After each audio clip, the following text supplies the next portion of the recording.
श्रीमद् भागवतम स्कंद 11 सामान्य इतिहास अध्याय 28 ज्ञान योग। भगवान ने कहा, मनुष्य को दूसरे व्यक्तियों के बद स्वभाव और कार्यों की न तो प्रशंसा करनी चाहिए और न ही आलोचना करनी चाहिए।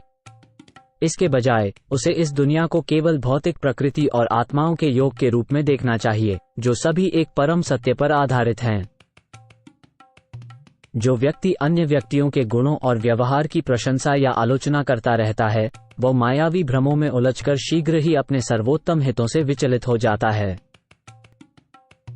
जिस तरह साकार आध्यात्मिक आत्मा की इंद्रियां स्वप्न देखने के भ्रम या गहरी नींद जैसे मृत्यु की स्थिति से परास्त हो जाती हैं, ठीक उसी तरह भौतिक द्वैत का अनुभव करने वाले व्यक्ति को भ्रम और मृत्यु का सामना करना पड़ता है। जो कुछ भी भौतिक शब्दों द्वारा व्यक्त किया जाता है या भौतिक मन द्वारा विचार किया जाता है, वो परम सत्य नहीं है। तो फिर इस द्वैत के क्षणभंगुर संसार में वास्तव में क्या अच्छा या बुरा है, और इस तरह के अच्छे और बुरे की सीमा को कैसे मापा जा सकता है? यद्यपि छायाएं, प्रतिध्वनियां और मृगमरीचिकाएं केवल वास्तविक चीजों के भ्रामक प्रतिबिंब हैं, फिर भी ये प्रतिबिंब कुछ सार्थक या समझने योग्य धारणा का आभास कराते हैं। इसी प्रकार यद्यपि बद्ध आत्मा की भौतिक शरीर, मन और अहंकार के साथ पहचान भ्रामक है, लेकिन ये पहचान मृत्यु तक उसके भीतर भय उत्पन्न करती रहती है। एकमात्र परमात्मा ही इस जगत के परम नियमता और सृष्टिकर्ता हैं, इसलिए केवल वही सृष्टि के रचयिता भी हैं। उसी प्रकार जो संपूर्ण अस्तित्व की आत्मा है, वही पालन करते हैं और पालित भी होते हैं, हरते हैं और हर भी जाते हैं। यद्यपि परमात्मा प्रत्येक वस्तु से और अन्य सभी से भिन्न है, पर कोई अन्य जीव उनसे पृथक रूप से निश्चित नहीं किया जा सकता। तीन प्रकार की प्रकृति जो उनमें दिखाई देती है, उसका कोई वास्तविक आधार नहीं है, बल्कि आपको ये समझना चाहिए कि तीन गुणों वाली यह प्रकृति उनकी माया शक्ति का ही परिणाम है। जिस व्यक्ति ने मेरे द्वारा यहाँ विस्तृत सैद्धांतिक ज्ञान और अनुभवी ज्ञान को समझा है, वह भौतिक निंदा या प्रशंसा से प्रभावित नहीं होता। वो इस दुनिया में सूरज की तरह पूरे आत्मविश्वास के साथ आगे बढ़ता रहता है। प्रत्यक्ष अनुभव, तर्कसंगत निष्कर्ष, शास्त्रों के प्रमाण और व्यक्तिगत अनुभव के माध्यम से एक व्यक्ति को ये जान लेना चाहिए कि इस संसार की एक शुरुआत और एक अंत है, इसलिए ये परम सत्य नहीं है। इस प्रकार एक व्यक्ति को इस संसार में आसक्ति के बिना रहना चाहिए। श्री उद्धव ने कहा, हे प्रभु, इस भौतिक जगत का अनुभव न तो आत्मा का हो सकता है जो कि सबको देखती है, और न ही शरीर का जो कि देखा जाता है। एक ओर आत्मा में स्वाभाविक रूप से पूर्ण ज्ञान समाहित है और दूसरी ओर भौतिक शरीर कोई चेतन प्राणी नहीं है। तो फिर इस भौतिक जगत का अनुभव किससे संबंधित है? आत्मा अटूट, दिव्य, शुद्ध, स्वयं प्रकाशित है और कभी भी किसी भौतिक वस्तु से ढकी नहीं जा सकती। यह आग की तरह है, लेकिन जड़ पदार्थ शरीर जलाऊ लकड़ी की तरह निस्तेज और अनजान है। तो इस दुनिया में वास्तव में भौतिक जीवन का अनुभव कौन करता है? ईश्वर ने कहा, जब तक कि मूर्ख आत्मा भौतिक शरीर, इंद्रियों और जीवन शक्ति की ओर आकर्षित रहती है, उसका भौतिक अस्तित्व बढ़ता रहता है, हालांकि अंत में यह अर्थहीन है। वास्तव में जीव भौतिक अस्तित्व से परे है, लेकिन प्रकृति पर अपना प्रभुत्व जताने की उसकी मानसिकता के कारण उसकी भौतिक अस्तित्व की स्थिति समाप्त नहीं होती है, और सपने की तरह वो सभी प्रकार के नुकसानों से प्रभावित होता है। हालांकि सपने देखते समय व्यक्ति कई अनपेक्षित चीजों का अनुभव करता है, लेकिन जागने के बाद वो सपने के अनुभवों से जरा भी परेशान नहीं होता। शोक, खुशी, डर, गुस्सा, लालच, मोह, तड़प, जन्म और मौत, ये सब मिथ्या अहंकार के अनुभव हैं, शुद्ध आत्मा के नहीं। जो मनुष्य अपने शरीर, इंद्रियों, श्वास और मन से अपनी पहचान करता है और इन आवरणों में रहता है, वो अपने ही भौतिक गुणों और कर्मों का रूप धारण करता है। वो समग्र भौतिक ऊर्जा के सापेक्ष अलग अलग उपाधियां प्राप्त करता है, और इस तरह सर्वोच्च समय के सख्त नियंत्रण में उसे सांसारिक अस्तित्व में इधर उधर दौड़ना पड़ता है। यद्यपि मिथ्या अहंकार का कोई आधार नहीं है, फिर भी अनेक रूपों में देखा जाता है, जैसे मन, वाणी, प्राण और शरीर के कार्यों के रूप में। किंतु प्रामाणिक गुरु के ध्यान से तीव्र दिव्य ज्ञान रूपी तलवार से एक बुद्धिमान ऋषि इस मिथ्या पहचान को काटकर इस भौतिक दुनिया से पूर्ण मुक्त होकर वास करता है।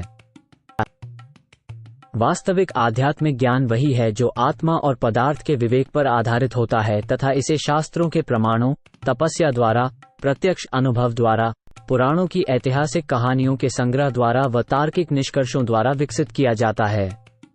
पर ब्रह्म, जो इस ब्रह्मांड की रचना से पहले एकमात्र अस्तित्व में था और जो इसके विनाश के बाद भी रहेगा, वही समय और परम कारण भी है। यहाँ तक कि इस सृष्टि के मध्य में भी एकमात्र परब्रह्म ही वास्तविक सत्य है। ठीक उसी तरह जैसे सोना आभूषणों के निर्माण से पहले अकेला रहता है और जब ये आभूषण नष्ट हो जाते हैं तब भी सिर्फ सोना ही रहता है, और जब विभिन्न नामों से इस्तेमाल भी किया जाता है तब भी सिर्फ सोना ही मूल तत्व होता है। उसी तरह इस ब्रह्मांड की रचना से पहले, उसके विनाश के बाद और उसके अस्तित्व के दौरान भी केवल मैं ही विद्यमान हूँ। भौतिक मन चेतना की 3 अवस्थाओं, जागृति, नींद और गहरी नींद में प्रकट होता है, जो प्रकृति के 3 गुणों के उत्पाद हैं। मन आगे 3 अलग अलग भूमिकाओं में प्रकट होता है, देखने वाला, देखा गया और धारणा का नियामक। इस प्रकार मन इन 3 गुना पदनामों में विविध रूप से प्रकट होता है। लेकिन ये चौथा कारक है जो इस सब से अलग मौजूद है, जो अकेला परम सत्य का गठन करता है, जो अतीत में नहीं था और भविष्य में भी नहीं रहेगा। उसका अपने अस्तित्व की अवधि में भी कोई अस्तित्व नहीं होता, वो केवल एक ऊपरी नाम होता है।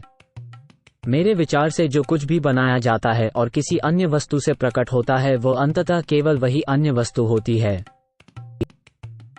वास्तव में अस्तित्वहीन ही होने पर भी ये रजोगुण से उद्भूत परिवर्तनों की अभिव्यक्ति सत्य प्रतीत होती है, क्योंकि स्वयं आविर्भूत, स्वयं प्रकाशित परब्रह्म स्वयं को इंद्रियों के विविध प्रकार, इंद्रिय विषयों, मन और प्रकृति के तत्वों के रूप में व्यक्त करता है। इस प्रकार विवेकपूर्ण ढंग से परब्रह्म की अनूठी स्थिति को समझते हुए मनुष्य को पदार्थ के साथ अपनी गलत पहचान का कुशलतापूर्वक खंडन करना चाहिए और आत्मा की पहचान के बारे में सभी संदेहों को दूर करना चाहिए। आत्मा के स्वाभाविक आनंद से संतुष्ट होकर मनुष्य को भौतिक इंद्रियों के वासनापूर्ण कार्यों से बचना चाहिए। पृथ्वी से बना हुआ भौतिक शरीर सच्ची आत्मा नहीं है। इंद्रियां और उनके नियंत्रक देवता और जीवन की वायु भी आत्मा नहीं है। इसी प्रकार बाहरी हवा, पानी और आग या मन भी आत्मा नहीं है। ये सभी केवल पदार्थ हैं। उसी प्रकार न तो बुद्धि, न ही भौतिक चेतना, न ही अहंकार, न ही आकाश या पृथ्वी के तत्व, न ही इंद्रिय अनुभव की वस्तुएं और न ही भौतिक संतुलन की प्रारंभिक अवस्था को आत्मा की वास्तविक पहचान माना जा सकता है। जिसने मेरी पहचान सर्वोच्च ईश्वर के रूप में कर ली है, उसके लिए इसमें क्या श्रेय है अगर उसकी इंद्रियां, जो केवल भौतिक गुणों के उत्पाद हैं, ध्यान में पूरी तरह से एकाग्र हों, और दूसरी ओर इसमें कौन सी निंदा होती है अगर उसकी इंद्रियां उत्तेजित हो जाती हैं? वास्तव में यदि बादल आते जाते रहें तो इससे सूर्य का क्या बनता बिगड़ता है? आकाश में वायु, अग्नि, जल और पृथ्वी के विभिन्न गुण हैं, और साथ ही गर्मी और ठंड जैसे गुण भी हैं जो मौसम के अनुसार आते और जाते रहते हैं। फिर भी आकाश इनमें से किसी भी गुण से कभी बंधता नहीं है।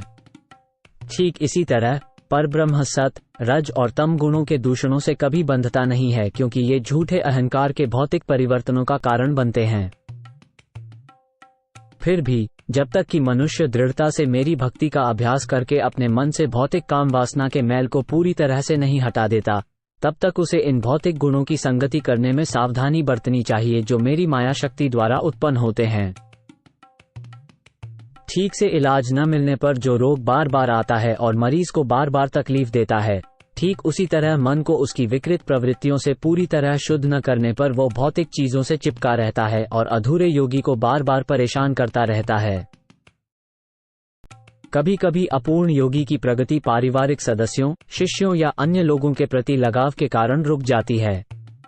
ईर्ष्यालु देवता इन लोगों को इसी उद्देश्य के लिए भेजते हैं, लेकिन अपने संचित विकास के बल पर ऐसे अपूर्ण योगी अगले जन्म में अपना योगाभ्यास फिर से शुरू कर देते हैं और कभी भी कामनाओं से प्रेरित कार्य के चक्र में नहीं फंसते हैं। सामान्य जीव भौतिक कर्म करता है और उस कर्म के परिणाम से स्वरूप बदलता रहता है। इस तरह वह विभिन्न इच्छाओं से प्रेरित होकर मृत्यु तक कर्म करता रहता है। किंतु बुद्धिमान व्यक्ति अपने वास्तविक आनंद का अनुभव करके भौतिक इच्छाओं को त्याग देता है और फल की इच्छा से कर्म नहीं करता। बुद्धिमान व्यक्ति, जिसकी चेतना आत्मा में स्थित होती है, अपनी शरीर की क्रियाओं पर ध्यान तक नहीं दे पाता है। वो खड़े होने, बैठने, चलने, लेटने, मलमूत्र त्यागने, खाना खाने या शरीर से जुड़े अन्य कार्य करते हुए भी समझता है कि शरीर अपने स्वभाव के अनुसार काम करता है। यद्यपि एक परम आत्मा कभी कभी अपवित्र वस्तु या कार्य को देख सकता है, परंतु वो उसे वास्तविक नहीं मानता। बुद्धिमान व्यक्ति मायावी भौतिक द्वैत पर आधारित अशुद्ध इंद्रिय विषयों को तार्किक रूप से समझकर उन्हें सत्य से बिल्कुल विपरीत और अलग मानता है, ठीक उसी तरह जैसे नींद से जागने वाला व्यक्ति अपने फीके सपने को देखता है। प्राकृतिक गुणों की गतिविधियों से विविध रूपों में फैली भौतिक अज्ञानता को बद्ध आत्मा गलती से स्वयं के समान मान लेती है। लेकिन हे उद्धव, आध्यात्मिक ज्ञान की साधना से यही अज्ञान मुक्ति के समय नष्ट हो जाता है। दूसरी ओर, शाश्वत आत्मा को कभी ग्रहण नहीं किया जा सकता और न ही त्यागा जा सकता है।